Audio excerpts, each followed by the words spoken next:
Bayanihan tulong ang mga kapatid.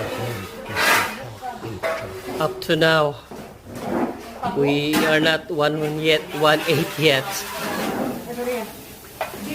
Thank you for this helping hands.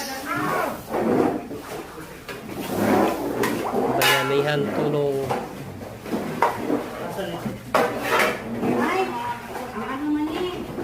Thank you so much, families in Mesay. We are the professional cleaners. Mesay family in work, teamwork.